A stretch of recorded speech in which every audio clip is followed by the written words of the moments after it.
जय श्री श्रीनारायण। कल हम लोगों ने देखा कि भारत के निवेदन पर कुशल शिल्पियों के देखरेख में नक्षत्र और मुहूर्त विज्ञान के विद्वानों के परामर्श से मार्ग एवं मार्ग में विश्राम स्थल का निर्माण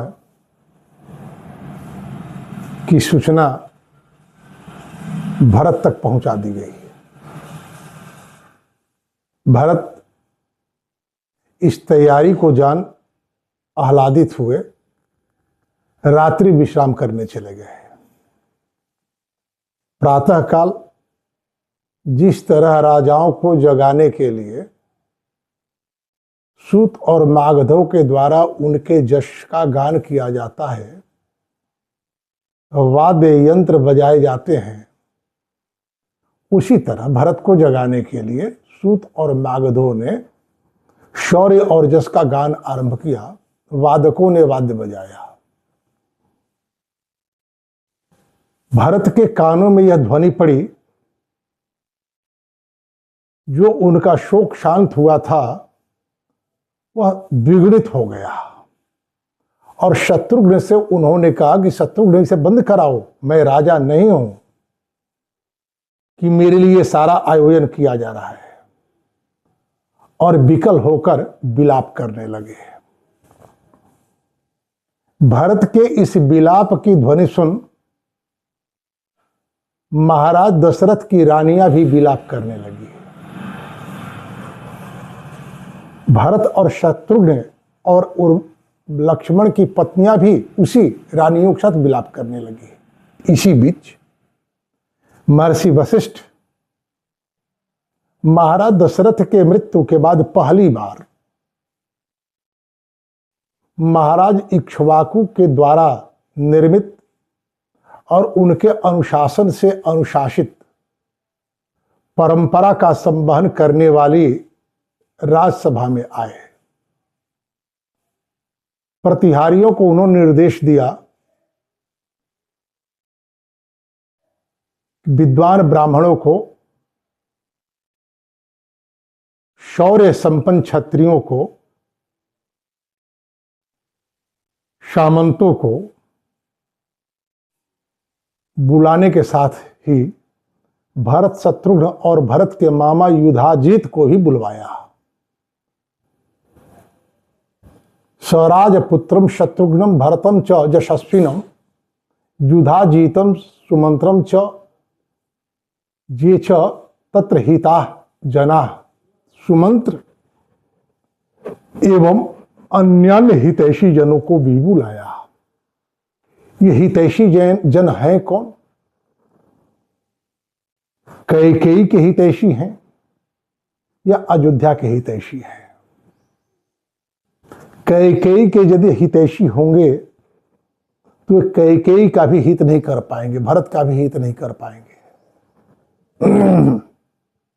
यदि अयोध्या के हितैषी हुए तो वे भरत का भी हित कर पाएंगे। कैकेयी की हितैषी तो एकमात्र मंथरा है जिसके हित प्रयास से कैकेयी और भरत दोनों कितने दुखी हैं। कैकेयी भीतर से ऊपर से भले ही धैर्य धारण की हो, परंतु भरत के द्वारा की गई भर्त्सना और लोगों की उपेक्षा भरी दृष्टि कैकेयी के हृदय को बार बार विंधते होंगे। और भरत तो कैकेयी से स्पष्ट कह ही चुके हैं कि मैं तुम्हारे पाप के भार को नहीं ढो सकता। अयोध्या के लोग आंखों में आंसू भरकर अवरुद्ध कंठ मेरी ओर देखें और मैं तुम्हारे पापों का संवहन करूं, यह संभव नहीं है। महाराज दशरथ ने राम के बन जाने के बाद लोगों के सामने कैकेयी से कह दिया था कि यदि भरत राज्य को स्वीकार करें और प्रसन्न हो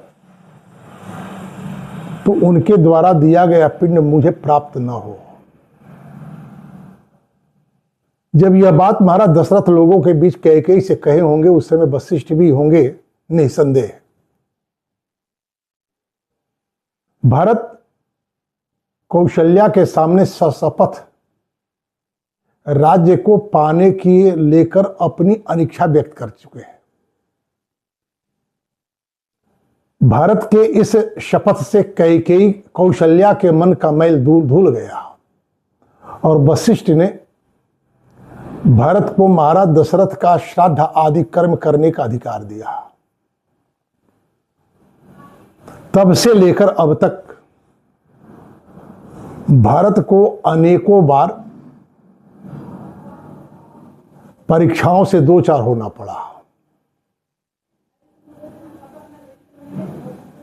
महाराज के श्राद्ध के 13वें दिन महर्षि वशिष्ठ ने जाकर भरत से कहा कि भरत, भूख प्यास जरा मृत्यु हर्ष शोक प्रत्येक प्राणियों के भीतर होते हैं। आज 13 दिन बीत गए, जो कार्य चौथे दिन होने चाहिए थे महाराज का अस्थि संचय अब तक नहीं हुआ। तुम्हारे शोक के कारण को मैं जान सकता हूं, समझ सकता हूं। बड़ा भारी व्यंग है इस शब्द में। श्राद्ध पूर्ण हो गया कि राज्य कार्य से जुड़े हुए लोग आकर के भरत के सामने कहने लगे कि भैया भरत, आप राज्य स्वीकार कर लो। जिस भरत ने कौशल्या के सामने सशपथ अपनी अनिच्छा जताई हो, कैकेयी के सामने जिस भरत ने स्पष्ट किया हो कि मैं राज्य नहीं लूंगा, उस भरत के सामने आकर के लोग यह कहें कि भरत आप राज्य स्वीकार कर लें, भरत के हृदय पर क्या बीतेगी। परंतु एक महत्वाकांक्षी स्त्री के गर्भ से जन्म लेने और उसके आंचल में पलने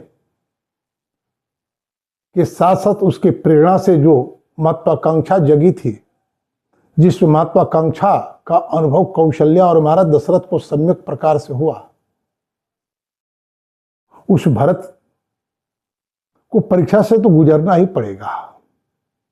वैचारिक शोधन के बाद भी शोधित विचारों का परिचय बार बार देना पड़ेगा। उन राजकर्मियों से भरत ने राम को राज्य लौटाने के लिए बन जाने की बात कही, साथ ही अन्यान्य लोगों को भी ले जाने की बात कही। मार्ग की व्यवस्था, विश्राम की व्यवस्था करने की बात कही। सारी बातें हो गई। क्या महर्षि वशिष्ठ इस वाक्य से विचार से अनभिज्ञ हैं कि राम को राम का राज्य लौटाने के लिए भरत ने निर्णय लिया है, इसके लिए मार्ग बनाए गए हैं, विश्राम स्थल की व्यवस्था की गई है।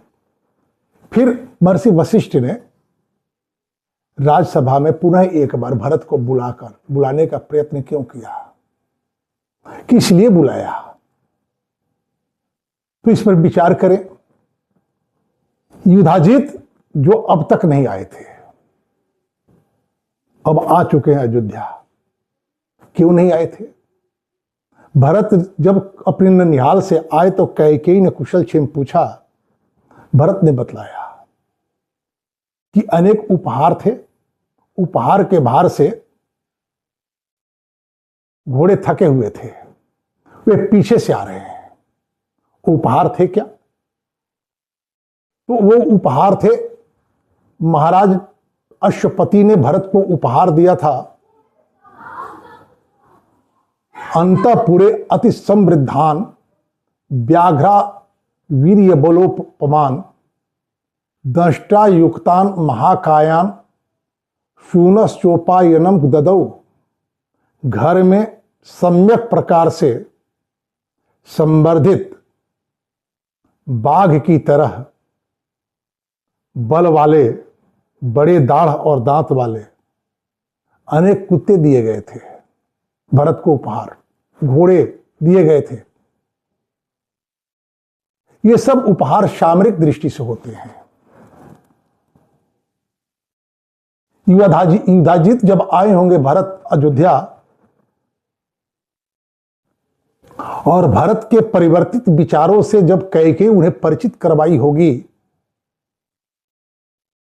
तो उन्होंने कैकेयी को निश्चित रूप से आश्वासन देने का प्रयत्न किया होगा कि बहन, यहां पर केवल और केवल अयोध्या के लोग थे जो महाराज दशरथ, कौशल्या और राम के प्रति निष्ठा रखने वाले हैं। संभव है उन लोगों के आंखों की भाषा पढ़कर भरत अपना विचार बदल दिए होंगे। मैं अब आ गया हूं, मैं महर्षि वशिष्ठ को बाध्य करूंगा कि एक बार पुनः मेरे सम्मुख भरत को राज्य स्वीकार करने का निवेदन करें। और महर्षि वशिष्ठ ने भरत को बुलाकर युवराजीत आदि के सामने कहा भी। क्या कहा? पित्रा भ्रात्रा च ते दत्तम राज्यम निहत कंटकम तदभुंक्ष्व मुदितामत्य क्षिप्रमेवाभिषेच्य च। भरत, इस राज्य को स्वीकार कर लो। आमात्य वर्ग भी तुम्हारे अभिषेक से प्रसन्न नहीं होंगे कि तुम्हारे पिता और बड़े भाई राम ने यह निष्कंटक राज्य तुम्हें प्रदान किया है। ये वही वशिष्ठ हैं जिन्होंने कैकेयी से कहा था, अथ जास्यति वैदेही वनम रामेण संगता वयत्रा अनु यास्याम पुरम छेदम गमिष्यति, कि यदि राम के लिए तुमने वनवास मांगी है तो सीता राज्य करेंगी। यदि सीता भी राम के साथ वन चली जाएंगी तो यहां पर कोई नहीं रहेगा, हम सभी वहीं जाएंगे जहां राम और सीता जाएंगे। इतना ही नहीं, आगे इन्होंने और कहा, न ये दत्ताम महिम पित्रा भरत शास्तुमिच्छति त्वयि वा पुत्रवद वस्तुम यदि जातो महीपते। अरे कैकेयी, तुम जिस भरत के लिए राज्य मांग रही हो, यदि वे भरत महाराज दशरथ के औरस हुए तो प्रसन्नता पूर्वक दिए बिना राज्य को स्वीकार नहीं करेंगे। और किस प्रकार महाराज दशरथ बाध्य होकर के राज्य दे रहे हैं, यह किसी से छुपी हुई बात नहीं है। भरत ने यही बात कही जब बुलाकर के महर्षि वशिष्ठ ने कहा, पित्रा भ्रात्रा चते दत्तम राज्यम निहत कंटकम तदभुंक्ष्व मुक्त मुदितामात्य क्षिप्रमेवाभिषेच्याय। भरत, तुम्हारे पिता और भाई ने तुम्हें राज्य दिया है, तुम अपना अभिषेक प्राप्त करो। तुम्हारे इस अभिषेक से तुम्हारे आमात्य वर्ग भी प्रसन्न नहीं होंगे। भरत ने कहा महर्षि वशिष्ठ से, कथम दशरथात् जातो भवेद राज्यापहारकः राज्यम चाहम च रामस्य धर्मम वक्तुमि हर्षि। हे महर्षि, आपको धर्म का विचार करके ही कुछ कहना चाहिए था, आपने विचार नहीं किया कि यदि मैं महाराज दशरथ का पुत्र हुआ तो अपने बड़े भाई राम के राज्य का हरण मैं कैसे भला कर सकता हूं। जो बात महर्षि वशिष्ठ ने कही थी कि न यह दत्ताम महिम पित्रा भरत शास्तुमिच्छति त्वयि वा पुत्रवद वस्तुम यदि जातो महीपते। महाराज दशरथ के औरस पुत्र यदि भरत हुए तो महाराज द्वारा प्रसन्नता पूर्वक दिए बिना राज्य का भोग स्वीकार नहीं करेंगे। और यही बात भरत जी भी कहते हैं, कथम दशरथात् जातो भवे राज्यापहारकः राज्यम चाहम च रामस्य धर्मम वक्तुम इहार्षि। हे महर्षि, धर्मतः यदि मैं अपने पिता महाराज दशरथ का औरस पुत्र हुआ तो भला अपने बड़े भाई राम के राज्य का हरण कैसे कर सकता हूं। यह बात क्यों कही भरत ने? युवराजीत पर एक मनोवैज्ञानिक प्रभाव डालने के लिए कि अब यदि युधिजीत मुझे राज्य प्राप्त करने के लिए प्रेरित करते हैं तो स्वयं वे अपने मुंह से अपने बहन के शील का हरण करेंगे, शील का अपमान करेंगे। कोई भाई अपने बहन के शील को लेकर के कोई ऐसी स्थिति उत्पन्न नहीं करेगा कि उसके बहन के चरित्र पर प्रश्न खड़ा हो। बड़े वैज्ञानिक ढंग से, मनोवैज्ञानिक ढंग से भरत जी ने युधिजीत की उपस्थिति में यह बात कही। भरत से जब यह बात कही गई कि पित्रा भ्रात्रा चते दत्तम राज्यम निहत कंटकम तदभुंक्षो मुक्तिमात्य क्षिप्रमेवाभिषेचय, भरत अभिषेक करा लो, तुम्हारे अमात्य प्रसन्न होंगे क्योंकि तुम्हारे पिता और तुम्हारे भाई ने यह राज्य तुझे दिया है। जब महर्षि वशिष्ठ ने भरी सभा में यह बात कही तो आंखों में आंसू छलछला आए भरत के। शवबाष्प कलयावाचा कलहंस स्वरोयुवा बीललापो सभा मध्य जगहरे ये च पुरोहितम। अपने पुरोहित वशिष्ठ की बात सुनकर भरत के आंखों में आंसू भर गए। गदगद कंठ से उन्होंने कहा, जो युवा थे, कि चरित ब्रह्मचर्यस्य विद्यास्नातस्य धीमतः धर्मे प्रयातमानस्य को राज्यम मद्विदोद हरेत। जिस आर्य राम ने विवेक पूर्वक विद्या को सामने रखकर ब्रह्मचर्य व्रत का पालन करने का संकल्प किए हों, ऐसे धर्मात्मा के राज्य का हरण भला मैं कैसे कर सकता हूं, मैं कैसे इस पर अभिषेक करा सकता हूं। भारत में यह प्रवृत्ति आई क्यों? आरंभ से तो भरत के मन में अयोध्या के राज्य पाने की आकांक्षा थी, जो कैकेयी के द्वारा प्रेरित थी। फिर भारत में एकाएक विचार परिवर्तन क्यों हुआ? समाज में ऐसे बहुत लोगों को आप देख सकते हैं जो लोक मीमांसा की चिंता किए बिना, लोकापवाद की चिंता किए बिना हर अनैतिक रूप से अपने जीवन को समृद्ध करने का प्रयत्न करते हैं। लेकिन भरत ने ऐसा नहीं किया, तो क्यों नहीं किया? इस पर विचार करना होगा। तो भरत के कुंडली पर विचार करें। जब इनका जन्म हुआ था, इनके कुंडली के पंचम भाव में कर्क राशि के बृहस्पति हैं, और जिस व्यक्ति के पंचम भाव में बृहस्पति होते हैं उसकी स्थिति क्या होती है?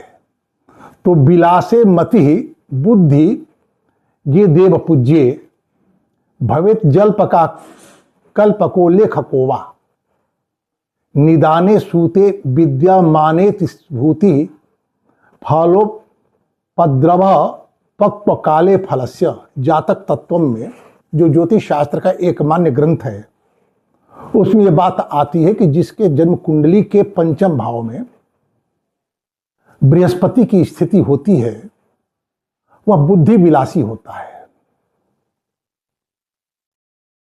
वह बड़ा सुंदर तर्कशील होता है, कल्पना प्रवीण होता है।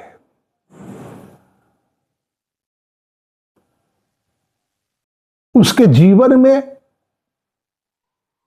फल की प्राप्ति जब होनी होती है तो उसमें विघ्न उत्पन्न हो जाता है। भरत अपने बाल्यकाल से अयोध्या के राज सिंहासन पर आरूढ़ होने का स्वप्न देखते रहे, जिसका अनुभव महाराज दशरथ को हुआ। तभी उन्होंने राम से कहा कि राम, मेरे विचार से तो भरत जब तक अयोध्या से दूर है तभी तक तुम्हारा राज्याभिषेक हो जाना चाहिए। भरत के इस महत्वाकांक्षी स्वभाव से परिचित कौशल्या हो चुकी थी। तभी उन्होंने बन जाने की आज्ञा लेने आए राम से कही कि बेटा, भरत को देखकर मेरे सेवा में नियुक्त सेवक भी मुझसे दूर हो जाते हैं। ऐसे भरत की शासकीय व्यवस्था में भला मैं अयोध्या कैसे रह पाऊंगी? मुझे भी अपने साथ ले चलो। लेकिन कैकेयी, कारण चाहे जो भी हो, सत्य बात तो यह है कि कैकेयी भरत को राजा बनाने के लिए, भरत के लिए राज्य नहीं मांगी, राम के लिए वनवास नहीं मांगी, बल्कि कारण दूसरा यह था कि कैकेयी अपने यौवनाभिमान में महाराज दशरथ को निरुपाय कर कौशल्या की घोर उपेक्षा की थी।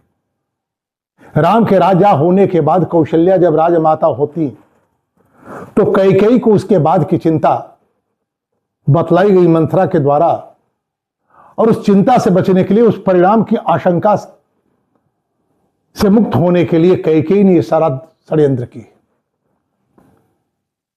यदि कैकेयी यह नहीं की होती तो राम के राजा बनने के 100 वर्षों के बाद भरत भी राजा बन सकते थे। लेकिन अब तो स्थिति ऐसी उत्पन्न कर दी शीघ्रता की आतुरता में कि भरत अब कभी भी राजा बनना स्वीकार नहीं करेंगे। ये जो बृहस्पति पंचम भाव में हैं, वे लग्नाधिपति हैं और दशमाधिपति हैं। लग्न को देखते हैं, दशम भाव को नहीं देखते हैं। इसलिए लग्नेश का फल कुछ अधिक घटेगा। लग्ने से पंचमे मानी सूत सौख्यम च मध्यमा प्रथमा पत्यनाशा स्यात् क्रोधी लोभी नृप प्रिय। जिसके लग्नेश पंचम भाव में होते वो मनस्वी होता है। राज्य चाहिए, लेकिन राज्य जिस प्रकार प्राप्त हो रहा है इस प्रकार का राज्य नहीं चाहिए। भरत के भीतर महत्वाकांक्षा जो थी राज्य पाने की, के लोभ का संकेत देती थी। लेकिन जिस तरह से कैकेयी के कारण स्थिति उत्पन्न हो गई, इस उत्पन्न स्थिति में राज्य पाने के बाद मान तो नहीं रहेगा, अयोध्या के लोग सम्मान नहीं करेंगे। तो जिसके सामने लोभ से बड़ा मान हो, ऐसे भरत इसलिए है कि उनके कुंडली के पंचम भाव में लग्नेश बृहस्पति बैठे हैं। और नृप प्रिय, राजा को अत्यंत प्रिय। कितने प्रिय हैं? चित्रकूट में जब भरत जाते हैं राम को लाने के लिए, बुलाने के लिए, मनाने के लिए, और जब राम भरत दोनों एक दूसरे से मिलते हैं, गोस्वामी तुलसीदास जी बड़ा ही मार्मिक शब्दों में उसका वर्णन किया। मिलन बिलो की भरत रघुबर की असुरगन सभय धधकी धर की। ब्रह्मा का हृदय जलने लगा।